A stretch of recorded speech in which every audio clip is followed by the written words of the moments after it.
નમસ્કાર. ક્યારે વિચાર આવ્યો છે કે આપણો દેશ ભારત ખરેખર કેટલો વિશાળ અને વૈવિધ્યસભર છે? તો ચાલો આજે આપણે ભારતના રાજ્યો અને કેન્દ્રશાસિત પ્રદેશોની એક મજાની સફર પર નીકળીએ અને એની વહીવટી રચનાને એકદમ સરળ રીતે સમજીએ.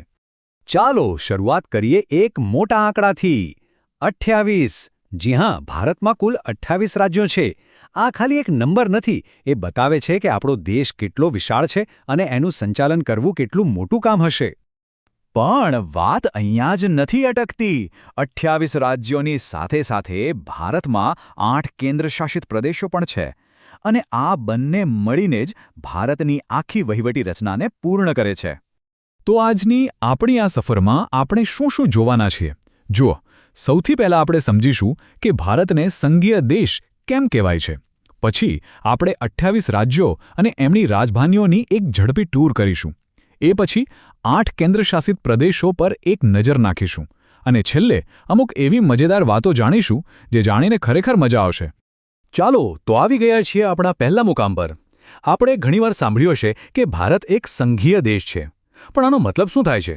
ચાલો આ વાતને થોડી ઊંડાણપૂર્વક સમજીએ.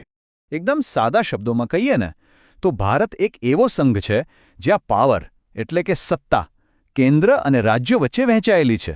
અને આ જ આખી સિસ્ટમમાં આપણા 28 રાજ્યો અને 8 કેન્દ્રશાસિત પ્રદેશો આવે છે. આ બધા મળીને જ એક મજબૂત ભારત દેશ બનાવે છે. ઓકે, તો હવે સમય છે ભારતના ધબકતા હૃદયમાં એટલે કે એના રાજ્યોમાં પ્રવેશ કરવાનો. તૈયાર થઈ જાઓ, આપણે ભારતના 28 રાજ્યો અને એમની ધમધમતી રાજધાનીઓની એક ફાસ્ટ ટૂર કરવાના છીએ. તો આપણી સફર અહીંથી શરૂ થાય છે. જુઓ, આંધ્રપ્રદેશથી લઈને હિમાચલ પ્રદેશ સુધીના રાજ્યો અને એમની રાજધાનીઓ. આપણું ગુજરાત અને ગાંધીનગર પણ અહીં છે. ખબર છે? દરેક નામની પાછળ એક આખી કહાની અને એક આખી સંસ્કૃતિ છુપાયેલી છે. ચાલો આ સફરને આગળ વધારીએ. આ લિસ્ટમાં ઝારખંડથી લઈને ઓડિશા સુધીના રાજ્યો છે. કર્ણાટકની આઈટી હબ રાજધાની બેંગલુરુ છે, તો મહારાષ્ટ્રની શાન મુંબઈ છે. લિસ્ટ લાંબુ છે પણ મજેદાર છે. અને આ રહ્યું આપણું ફાઇનલ લિસ્ટ. પંજાબથી શરૂ થઈને પશ્ચિમ બંગાળ પર પૂરું થાય છે. વાહ! તો આ સાથે જ આપણે ભારતના તમામ 28 રાજ્યો અને એમની રાજધાનીઓની સફર અહીં પૂરી કરી. પણ ઊભા રહો, એક મજેદાર વાત તો રહી જ ગઈ. શું કોઈને ખબર છે? ચંદીગઢ આ એક જ શહેર બે રાજ્યોની રાજધાની છે, પંજાબ અને હરિયાણા. અને એટલું જ નહીં, એ પોતે પણ એક કેન્દ્રશાસિત પ્રદેશ છે. છે ને કમાલની વાત? રાજ્યોની વાત તો થઈ ગઈ. હવે વારો છે ભારતના 8 ખાસ કેન્દ્રશાસિત પ્રદેશોનો. આ એવા પ્રદેશો છે જે સીધા કેન્દ્ર સરકારના કંટ્રોલમાં હોય છે અને એમની પોતાની એક અલગ જ ઓળખ છે. તો આ રહ્યા એ 8 પ્રદેશો.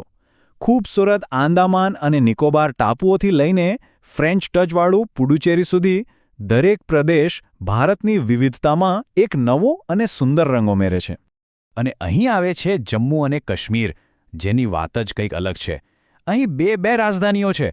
ગરમીમાં સુંદર શ્રીનગર અને શિયાળામાં જમ્મુ. ત્યાંની ખાસ ભૌગોલિક પરિસ્થિતિને કારણે આ વ્યવસ્થા કરવામાં આવી છે. ચાલો ભાઈ, આપણી આ સફર હવે એના છેલ્લા અને કદાચ સૌથી રસપ્રદ મુકામ પર આવી પહોંચી છે. હવે આપણે ભારતના રાજ્યો વિશે એવી કેટલીક વાતો જાણીશું જે કદાચ પહેલાં ક્યારેય નહીં સાંભળી હોય. અહીં જુઓ, એક બાજુ છે વિસ્તારની રીતે ભારતનું સૌથી મોટું રાજ્ય, રણ અને મહેલોનું રાજ્ય રાજસ્થાન. અને બીજી બાજુ છે સૌથી નાનું રાજ્ય, દરિયા કિનારા પર વસેલું સુંદર ગોવા. ખરેખર કેટલી અદ્ભુત વિવિધતા છે આપણા દેશમાં. હવે એક સવાલ, જરા વિચારો, વસ્તીની દૃષ્ટિએ ભારતનું સૌથી મોટું રાજ્ય કયું હશે? કોઈ અંદાજ છે? જવાબ કદાચ થોડો ચોંકાવનારો હોઈ શકે છે. અને જવાબ છે ઉત્તર પ્રદેશ. અહીં એટલી બધી વસ્તી છે કે જો ઉત્તર પ્રદેશ એક અલગ દેશ હોત તો એ દુનિયાના સૌથી વધુ વસ્તીવાળા દેશોમાંનો એક ગણાત. આ વાત ખરેખર વિચારવા જેવી છે, ખરું ને? તો આજે આપણે જોયું કે ભારત 28 રાજ્યો અને 8 કેન્દ્રશાસિત પ્રદેશોનો કેવો અદ્ભુત સંગમ છે. દરેકની પોતાની આગવી ઓળખ, સંસ્કૃતિ અને વાર્તા છે. આ બધું જોયા પછી એક મોટો સવાલ મનમાં આવે છે.